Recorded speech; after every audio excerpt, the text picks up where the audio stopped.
Hello everyone, welcome to my little bit of a Q&A here. I wanted to go over some of the most common questions that I get because likely you are going to have these exact same questions as you get started on your nutritional journey through this program together. And these are questions that come up for me time and time again. So it just means that this is where people might struggle a little bit. These are where the challenges start. And just knowing where to start and how to answer these off the get-go might give you some direction as you move forward to help ease the process of getting into your journey. The first question, hands down, is going to be about protein. A lot of times I have clients who are getting, whose goal for protein might be, say, 100, probably more than 100 grams of protein. We're probably looking at about 120 or more. And if you have a look at what you currently eat through your day, you may not even be hitting 60 grams of protein. So all of a sudden going from where you are currently eating up to your new goal could be quite a jump.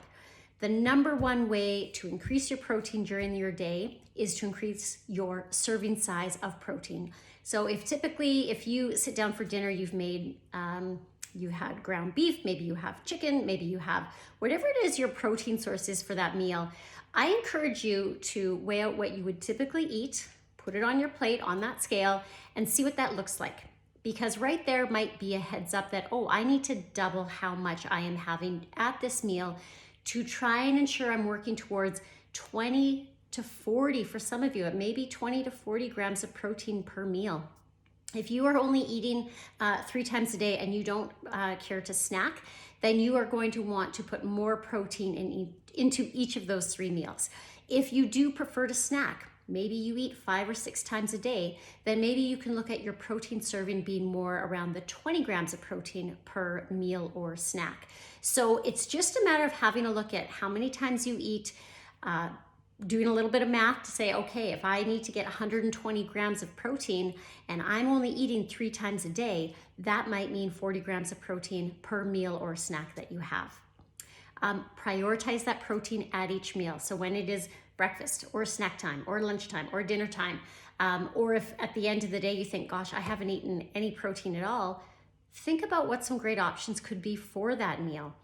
Something super easy to add in, maybe it's cottage cheese.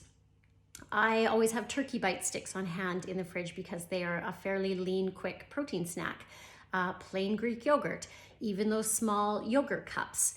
Perhaps you picked up a deli chicken and you just keep that, deconstructed in the fridge that you can grab some chicken at any time. Having something that is handy that you enjoy is certainly going to be something you can grab first when you are eating. And don't discount things like beef jerky. You can pick that up and it's ready to go. Gas stations even have that. And of course, another super easy option is just a protein shake. Whether you drink it, you make it into Progurt. Of course, the shake is easy because you just add it to water and drink it, or you can even buy the pre-mixed ones. Premier Protein has them pre-mixed little Tetra packs from Costco and Walmart. We tend to pick up the chocolate ones, but I know there's vanilla, there's strawberry, there's all sorts of different flavors. You can just keep them with you as a quick and easy way to get protein. Number 2, a question that I get all the time, eating out. How do I manage that? I want to go out to, whether it's a restaurant or grab Subway at lunch, or I want A&W at lunch, whatever it is that you want. The best way to work those into your daily plan and your goals is, first off, have knowledge. That means go onto their website, check out their nutritional information, and see what the calories and the protein look like and how that best fits into your day. And then I would then create my day surrounding that meal. That becomes the meal that the rest of my day moves around. There is nothing wrong with eating out, but if you are trying to achieve your goals of fat loss, you definitely need to ensure that you're planning that into your day, and then just being mindful of, okay, that means I might have a little less of my carbohydrates or fats later in my day or earlier in my day. So check out websites. Many restaurants have their information online, and if it's not online on their website, you might be able to find some really great information listed on MyFitnessPal. So there's definitely resources out there. And then from there, create a little spreadsheet of the places you like to eat out, especially if you eat there often. If you know that you're going to go to Taco Bell 3 times a week and you know you're getting the same thing, start a little spreadsheet so that you have a list of your go-to foods and your go-to locations and how you can work that into your plan and your numbers, because really that's all it comes down to. It is the science of your numbers that is going to help you reach your goals. The question of protein versus carbohydrates versus fats. A quick and easy way to think about your macros is calories are king. If you go over your calories for the week, you are not in a calorie deficit, and unfortunately that will result in not having weight loss, fat loss for that week. Second off is you want to hit that protein. The reason being, we want to ensure we have a minimum amount of protein so that when our body is in a calorie deficit, it lets go of fat instead of letting go of muscle. We do not want to lose the very precious muscle mass that we have built through the years, or we may be continuing to build now. The more muscle you have, the easier fat loss is. So we definitely want to hold on to that. So calories are king, then your protein. And as for the carbs and the fats, once you have the calories set for how much protein you are having for that day, the rest of those calories can be high carb or high fat, whichever you prefer, as long as you don't exceed calories. So when I give you your goals of calories and then your macros of protein, carbs, and fats, number 1 is calories, number 2 is protein, and then those carbs and fats can be however you want them to be, as long as you don't go over your calories. So if you prefer a day where you are you do better, you have better energy on a higher carbohydrate day and less fats, then that's what your day looks like. If you find you're satiated and you feel better having a higher fat day than carbohydrates, then you have more fats than carbs. Of course, keeping in mind that fats are double the calories per gram. So again, that comes back to that Macros 101 document. It's all science, it's all math. Do I have to weigh and measure everything? If you want to be accurate, and you really want to work towards that goal, and you're in a learning stage of what does a serving of this or that look like, this is the easiest way to learn. It is not a long-term plan. You are not going to be weighing and measuring your food for the rest of your life. But if you don't know what a serving of, say, 100 grams of chicken or 80 grams of rice or whatever it is looks like, this is where we're learning to get an idea of, when I build a plate, based on whatever that meal is, how do I want that plate to look? How do I know that that is going to serve my goals versus not? So I highly encourage, if we are doing a plan together, that you weigh and measure as many of the foods, as many of the meals that you can, and know that this is not going to be forever. You are simply doing research, you are simply learning, and this is your time to do that. When I am measuring, is it cooked or uncooked? This is a question I get a lot, especially with meats, and also things like pasta, rice, because of course pasta and rice is going to absorb water, whereas when you cook meat, it's letting go of water. So number 1, be consistent. If you want to pre-measure your chicken when it is raw, then always do it that way. Personally, I prefer to just cook the meal and then weigh out my cooked chicken or ground beef or ground turkey or pork chops or steak or whatever it is. I prefer to do everything cooked. Through that cooking process, a lot of animal proteins let go of a lot of water. So it's a more accurate reading to do it after it's been cooked. However, not the case with pasta, because if you prefer a softer pasta to an al dente, same as your rice, you might have more or less water. So more so with pasta. For me personally, again, I don't want to pre-cook dry rice. I'm making rice for my family and I prefer to measure it out afterwards.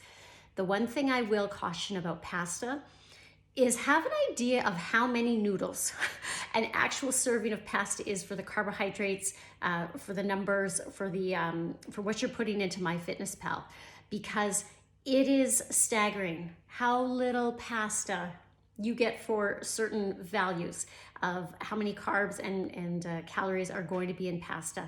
That is the one food that spikes those numbers so very quickly. So number one, just try and be as consistent as you can be. I don't measure vegetables. I never want to discourage anyone eating vegetables.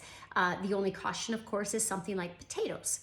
Your root vegetables, which are going to be higher in carbohydrates because that is just the nature of those vegetables. So potatoes, carrots, beets, that type of thing. Again, I prefer to do all of mine cooked, so I'm just consistent. If I am weighing and measuring my potatoes and whatever I'm doing for the day, let's say I'm having 80 grams to 100 grams of potatoes, I am measuring those cooked. This isn't a question, it's more of a quote. I typically do this, and I completely understand. We are creatures of habits. There are things that we are constantly doing, and we start thinking that's our identity. This is just how I do it. I need to do this. I want to do this. Keep in mind, we are together for a program, for a goal you have in mind. And this might be an opportunity for you to make some changes for you that will become lifelong changes that will help benefit whatever your goal is. If your goal moving forward is fat loss, and whatever you've been doing to this date is not working for you, then in order to achieve that goal, this is a time to make some changes for you. And change is hard, I get it. Changing habits is hard, but the more you do something, the easier it does get. Wine and alcohol, we always get this question. How do I still want my wine, I still want my Friday night cocktail. Work it into your plan. All of your plans on the sample plans have free calories. Maybe you want to use that for chocolate, but maybe you want to use it for something else that you are drinking that evening or that day. Maybe you want to take it from your carbohydrates during the day or your calories during the day. You just need to find a way to fit it into the numbers for what you are working towards now. Again, this is not going to be something you will have to weigh and measure forever. So maybe this is a time that you think, you know what, I'm going to cut back. Maybe I'm not going to have that wine 7 days a week or whatever the case is. I'm certainly not judging. I enjoy my drinks as well. I just want to give you some advice as to how you can work that into what you want for you. And at the end of the day, the choice is yours. Whether you want to have that, whether you don't want to have that, or you want to plan for it. And then my last note I want to make or touch on is your water goal. I know most of you have a water goal of somewhere between 3 to 4 liters of water. And sometimes we're lucky if we get, a water bottle during the day, a glass of water, a couple glasses of water. But the water is so beneficial on so many levels, as we all know. I don't even have to go into that, but a couple of things when we are looking at hitting a protein goal, we want to support the body and the organs and the process to process all of that. So water, of course, is going to help with that process, keeping us hydrated. It helps us curb cravings. It keeps us a little bit more conscientious in our mind of making smart choices. And the best way I can say is if you have a 3-liter water goal, is you have some kind of a jug that holds 3 liters, and throughout your day, maybe you fill your water bottle, your glasses of water, anyway that your protein shake, certainly that water in a protein shake counts towards your water goal as well. And then at the end of the day, see how much of that 3 liters you've gotten through. Maybe your first day of getting through that much water is not going to happen, but maybe by the next week and the next week, you just get a little bit better at it.